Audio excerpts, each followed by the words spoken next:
né? Hoje nós vamos falar de cláusulas especiais, cláusulas específicas, lá na promessa de compra e venda. Situações, um modelo comum de contrato, todo mundo tem ou pega da internet.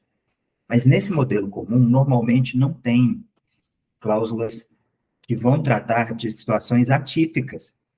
No modelo comum, por óbvio, o que a gente encontra são cláusulas comuns, né? É condição de pagamento, é o objeto do contrato, é como vai se dar a entrega do imóvel, e pronto, e ali fecha a promessa de compra e venda. Agora, sempre aparece, nenhuma venda é igual a outra, e sempre aparece uma situação atípica, sempre aparece um diferencial na sua venda, né? Nenhuma venda é igual a outra. Então, como lidar com essas situações atípicas, né? É o que a gente vem buscar aqui. O comum, todo mundo já sabe, está na internet. Agora, situações diferenciadas é o que a gente vai ver um pouquinho hoje aqui. Como colocar no contrato de compra e venda, como prever essas situações diferenciadas, atípicas, no nosso contrato de compra e venda, né? Para que ele esteja ali cercando as situações que podem vir a ser problemas, né? O contrato tem essa função. O contrato não é só para trazer a vontade das partes. Muitas vezes ele não traz nem a vontade das partes, ele traz o que a lei imprime, né? O que a lei exige. Mas o contrato serve principalmente para dizer como as partes vão se comportar quando houver problema, quando aquilo que foi combinado não puder ser cumprido, ou quando houver resistência no cumprimento, né? Qualquer dessas dificuldades, o contrato deve prever para dizer, então, como as partes vão se comportar. Esse também é um objetivo muito importante do contrato que deve ser alcançado com as cláusulas que nele estão, né? Lembrando, gente, esse é um evento em que vocês trazem as perguntas, vocês trazem as dúvidas, as perguntas, para que a gente possa, então, para que eu possa, então, estar aqui esclarecendo e a gente tornar isso dinâmico, ok?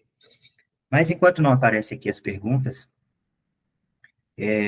eu quero trazer, eu vou compartilhar aqui com vocês uma minuta aqui, que é a base do texto que a gente vai usar, já que a gente está falando de cláusulas especiais, né? É o que a gente vai usar aqui para eu instruir, para eu poder dizer como deve ser feito, né? Como pode ser feito para lidar com essas situações atípicas. Muito bem, seja bem-vindo, Roberto Gomes, Rogério, é um prazer revê-los, tê-los aqui, ok? Ter vocês aqui. Muito bem. Muitas vezes eu vejo o corretor ou a imobiliária me encaminhar contrato para revisão, e eu percebo que é aquele contrato que já foi mexido várias vezes. É o mesmo contrato que fica passando de venda em venda, de situação em situação, e aí a gente percebe que tem um copia e cola, tem frases que não tem, que a conjugação do verbo não está correta, que tem aquela, a gente percebe aquela confusão ali de coisas que foram trazidas de outras situações, de outras vendas, né? É importante ter um modelo, é importante ter um modelo que você, a partir dele, você inicia a construção do seu contrato para essa nova venda. Porque senão você corre o risco até de trazer uma cláusula que era importante só para aquela venda anterior, trazer para essa venda agora e que não vai ter nada a ver. E aí o seu cliente vai ficar te questionando, vai ficar te perguntando por que dessa cláusula, por que está escrito isso no contrato, e aquilo era para uma situação anterior, que você pegou o contrato anterior e a partir dele quis fazer um novo contrato. É muito importante separar um modelo e cada venda que você for trabalhar, você partir do seu modelo e não da venda anterior. Porque senão fica um contrato tão mexido que os clientes percebem, as pessoas percebem e isso pesa negativamente para a qualidade do trabalho do corretor de imóveis, para a apresentação do corretor de imóveis, né? Com um contrato que tem muitos erros e que tem situações que não são aplicáveis àquela do momento, né? Então, é importante ter um modelo. Seja bem-vindo, José Augusto. É bom ter você aqui, viu? Bacana. Uma primeira coisa que eu queria trazer, gente, e a coisa mais simples que eu quero trazer hoje, sabe? dentre as questões práticas que eu quero trazer, a mais simples é essa que eu vou mostrar agora primeiro, que o pessoal vai chegando também. É o seguinte, é a qualificação das partes. É muito comum colocar no contrato lá nome, CPF, RG, endereço e pronto. Veja a importância de trazer a qualificação completa, eu vou dizer aqui. Se esse contrato tiver algum problema e você tiver que notificar uma das partes, ou o cliente, uma das partes tiver que entrar na justiça contra outra parte, ou até você mesmo, como imobiliário, como corretor de imóveis que intermediou a venda, você vai precisar dos dados completos. E é muito difícil ficar encontrando dados de uma pessoa e que você já poderia ter na hora que você fez o contrato com ela. Era seu cliente, por que não pegar os dados completos, né? E veja que é importante colocar no contrato de compra e venda, na promessa de compra e venda, o celular, o WhatsApp e o e-mail dos clientes. Eu vejo muitos corretores pensando que a partir desse momento ele vai estar colocando um em contato com o outro e ele pode ficar deixado de lado. Mas não, gente, a hora que você faz o seu contrato de compra e venda, você já está ali resguardando a sua comissão. Você só não vai receber a comissão se o negócio não se concluir. Mas se o negócio que você está contratando chegar até a escritura ou chegar até as vias de fato, a sua comissão já está garantida. Você não precisa mais ficar preocupado em revelar os dados dos clientes. Eles vão encontrar um com o outro de alguma forma. Eles vão ter isso de alguma forma. Agora, quando você se antecipa e coloca no seu contrato, e depois, lá embaixo, você coloca uma cláusula, deixa eu encontrar ela aqui. Aqui, ó. Você coloca uma cláusula em que aquela forma de contato que você colocou lá na qualificação vai ser a forma oficial de comunicação entre as partes e vai ser considerado recebida aquela comunicação, já que oficial aquele contato, informado pelas partes, aceito pelas partes, né? Mesmo que ela não tenha, mesmo que ela não confirme o recebimento, isso é muito bom para você que está intermediando a relação, caso essa relação venha a dar problema no futuro e você precise fazer comunicação oficial com uma das partes ou com as partes. Hoje, se você manda um WhatsApp para o cliente e ele não responde, ou se você manda um e-mail e ele não responde, você não tem a confirmação de que ele recebeu. E quando você precisa comprovar essa comunicação, você tem que ter a confirmação de que ele recebeu. É o que a gente chama de recebimento inequívoco, né? Ele tem que dar o aceite, ou tem que ser por AR, né? E quando você coloca no seu contrato que a comunicação entre as partes vai se dar oficialmente por aquele WhatsApp, por aquele e-mail, sob pena de ser considerada recebida, mesmo sem a confirmação de recebimento, você traz para cada uma delas a responsabilidade de ficar atenta a esses contatos para ver se teve ou não uma comunicação. Ela não vai poder alegar que não recebeu, ou não vai poder alegar que não foi pela via formal, a via correta, porque esses são os contatos que ela forneceu para a comunicação do que tiver que ser comunicado nesse contrato.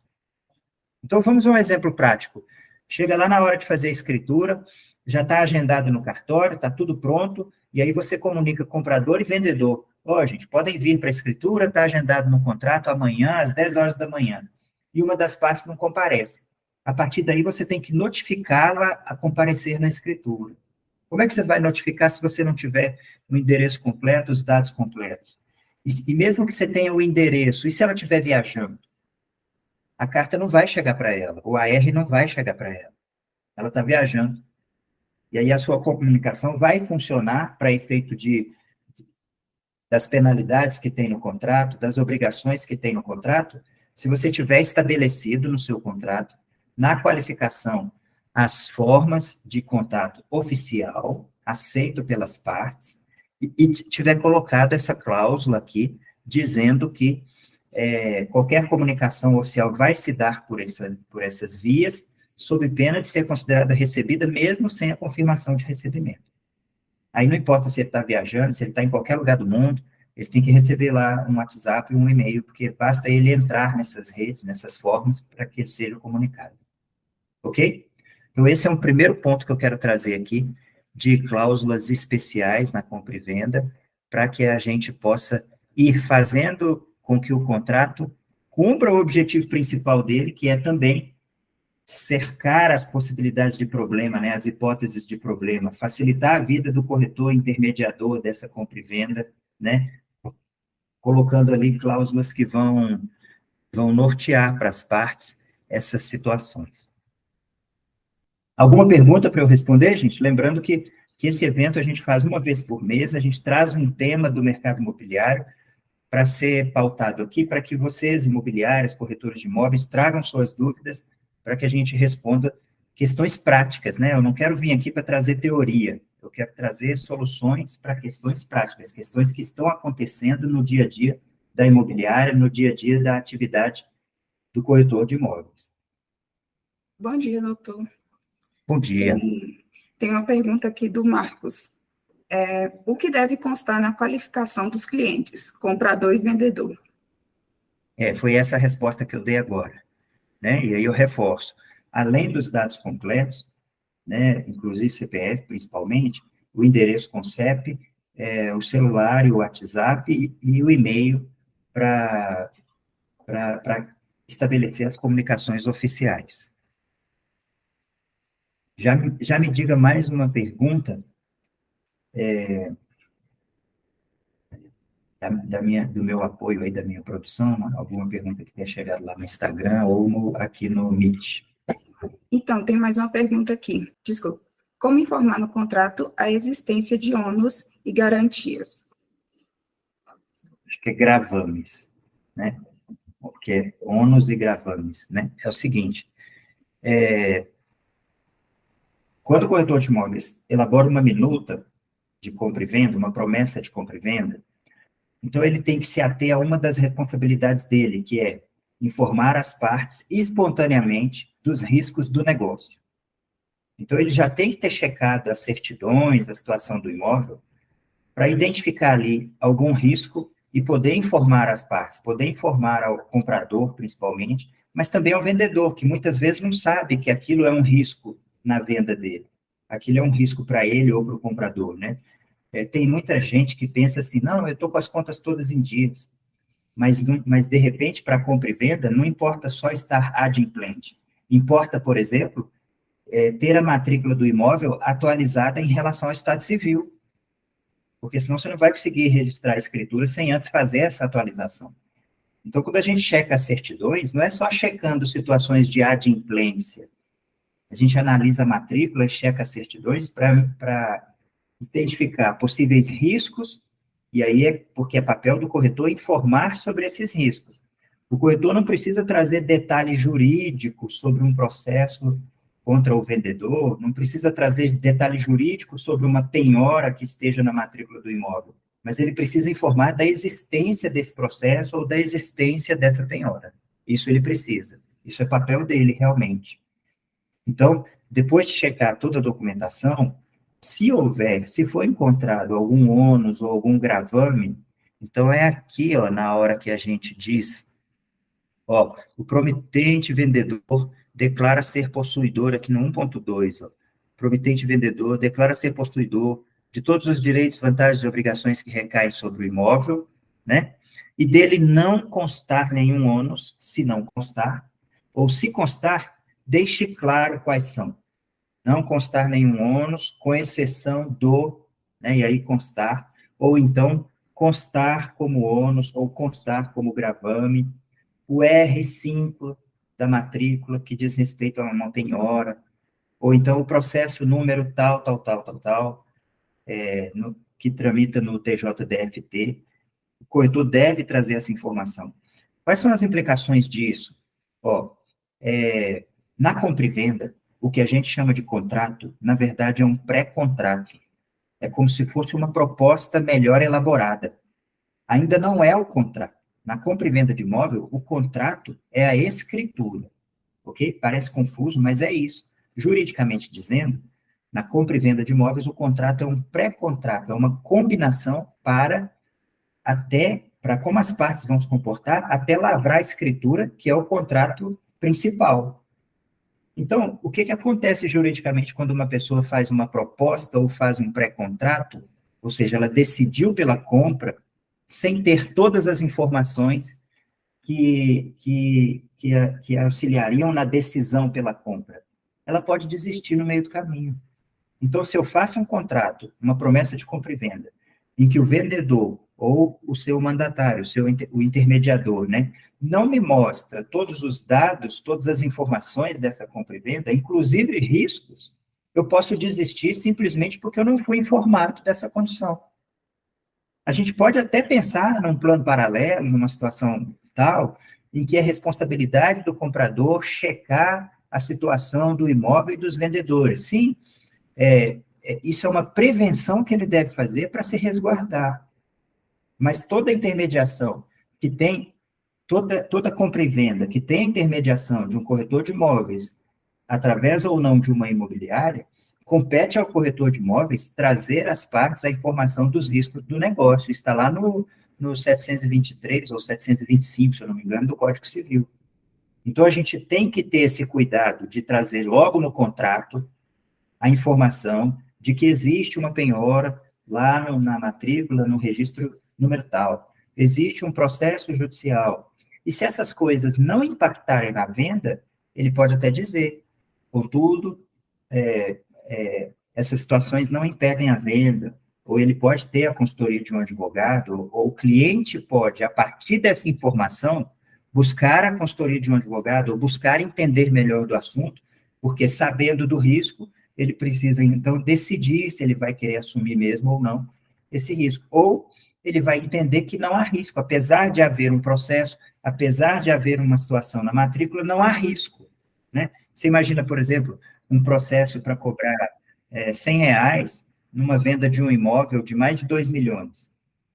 Não é considerado um risco, né? E nem todo processo é um risco, porque tem processo judicial que não vai interferir na compra e venda. As pessoas não estão proibidas de vender imóvel porque tem processo, não. Basta a gente informar da hipótese de risco, né? E aí a parte vai estar informada, vai decidir mesmo assim pela compra, porque ela vai avaliar e vai ver que não tem problema, e aí ela vai permanecer com a intenção de comprar, ela não vai desistir no meio do caminho porque faltou informação. Então, não pensem vocês, corretores de imóveis e imobiliários, que ao informar alguma coisa nesse sentido, você vai correr o risco de perder a venda. Você vai perder a venda se você não tiver informado e descobrir. E é melhor ter a oportunidade de mostrar para esse comprador e para esse vendedor o que é que está envolvido antes de fechar a venda, porque eles assumem isso, né, eles entendem e assumem, do que eles entrarem na justiça contra você depois, porque competia a você informar essas coisas, que até então são básicas, e você não fez não cumpriu esse papel da intermediação imobiliária, ok? Então, é importante que no contrato conste a presença de ônus, de gravame ou de indícios. Como eu disse no início, o corretor não é obrigado a entender da parte jurídica de um processo judicial, da parte jurídica de uma penhora, de uma hipoteca, de um gravame. Isso não compete não é um conhecimento que é exigido do corretor. É muito bom que ele tenha, mas não é exigido, e não vale a pena ele arriscar dizer sobre isso se ele não tiver realmente conhecimento de causa a respeito. Mas ele tem que informar as partes, para que as partes, sabendo, possam entender melhor do assunto e, então, decidir pela compra e venda. Então, é aqui no contrato que a gente coloca esse tipo de cláusula, né, que vai prever, que vai resguardar o vendedor, mas eu considero que vai resguardar principalmente o intermediador. Alguma pergunta de alguém de vocês que já estão aí assistindo?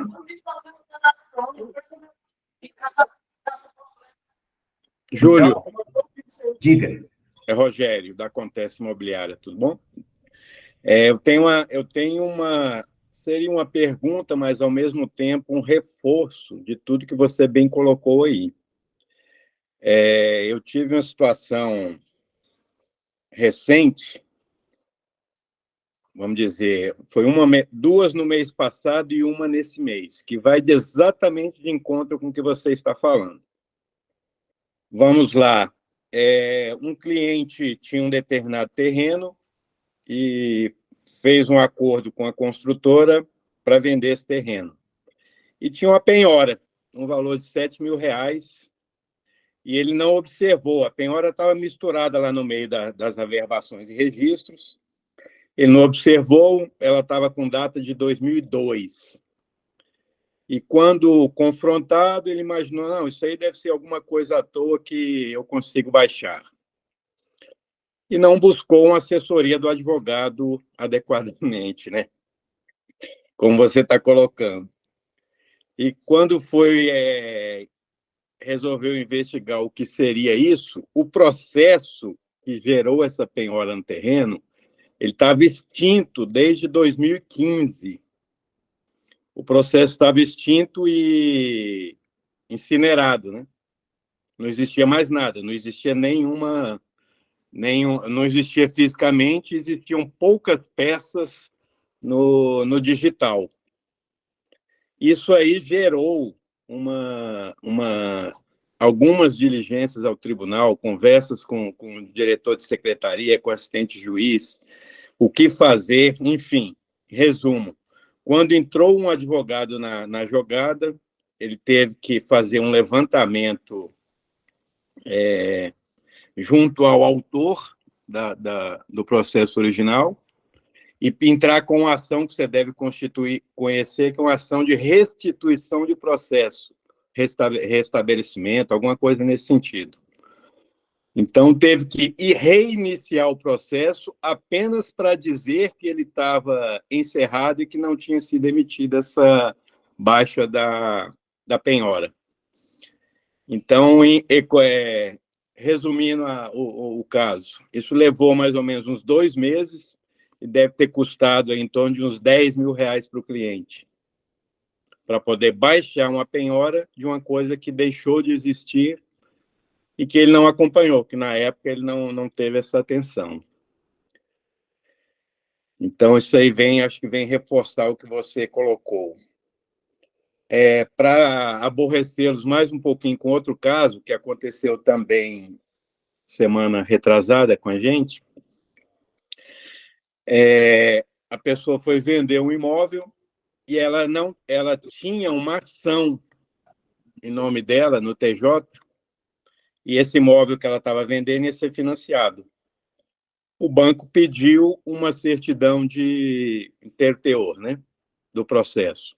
Era uma ação de uma devolução de um sinal de um negócio anterior, e ela tinha sido condenada a devolver R$29.000, que inclusive já estava depositado. A certidão que foi emitida pelo tribunal veio constando que ela tinha perdido a ação e que a ação era de R$500.000.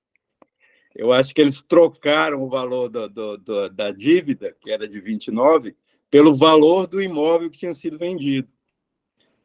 A pessoa não percebeu, apresentou essa certidão junto ao Itaú, que é o banco que está financiando, o Itaú simplesmente recusou o financiamento. Então, assim, faltou o quê? Faltou ter uma pessoa, um corretor, um advogado atento a esses detalhes. Então, são 2 negócios simples que aconteceram e vem reforçar isso aí que você bem colocou. Pode comentar, por favor. Obrigado.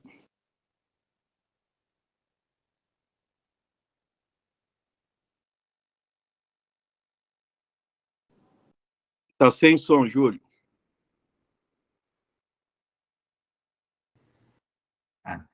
Obrigado. Veja que na hora do problema, os dificultadores começam a aparecer para agravar ainda mais a situação, né?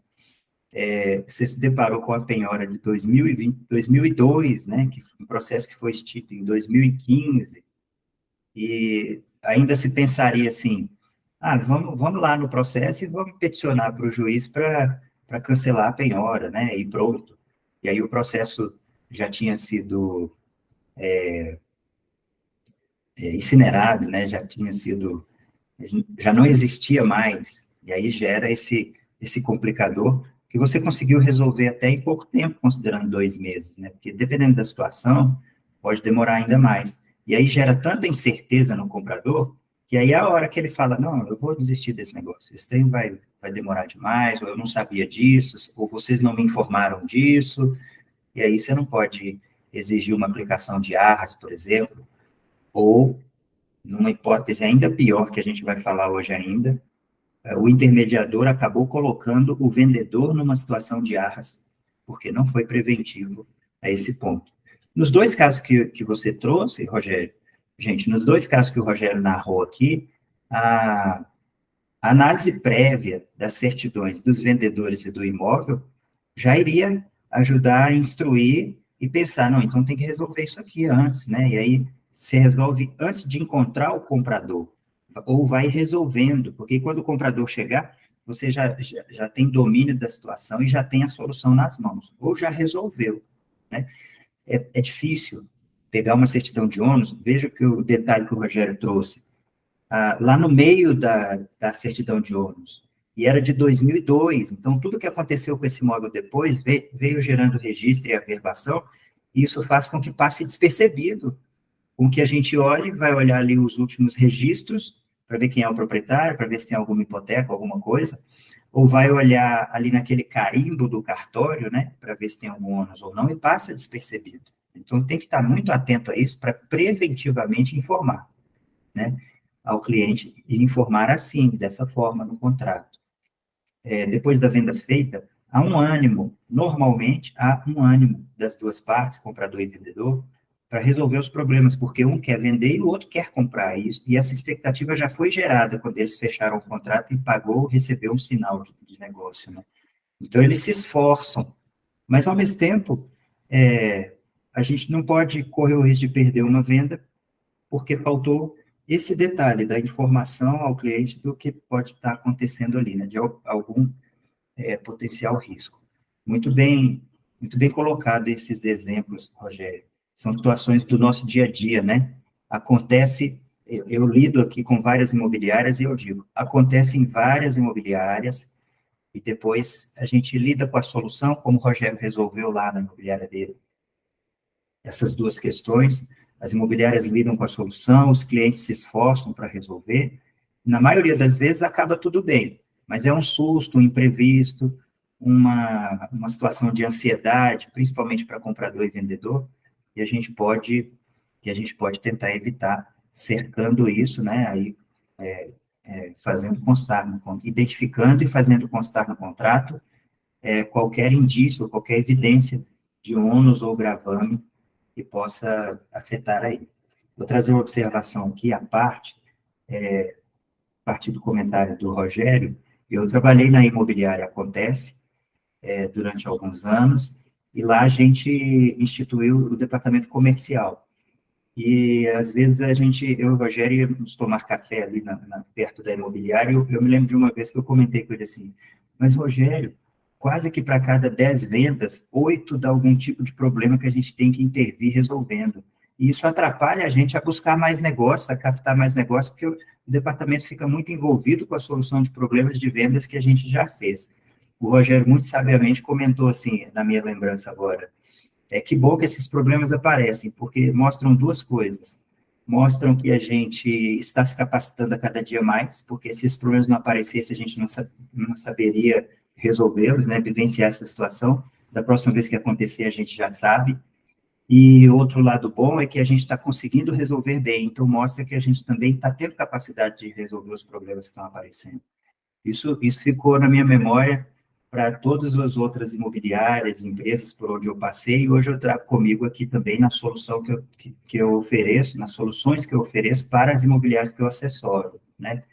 É bom, é importante, sim, quando o problema chega. Se a gente foi capaz de prevenir, ótimo, a gente estava preparado para isso. Se não, vamos aproveitar a oportunidade para nos preparar, porque numa próxima situação dessa, a gente vai estar preparado e confiante, né? Então, não pensem que vocês que enfrentam problemas aí de compra e venda estão sozinhos nisso, não. Isso é um cenário comum para todo mundo que vende. Se vender, está inserido na hipótese de ter algum problema para resolver. E a gente vai aprendendo com as soluções, né? Com a busca pelas soluções.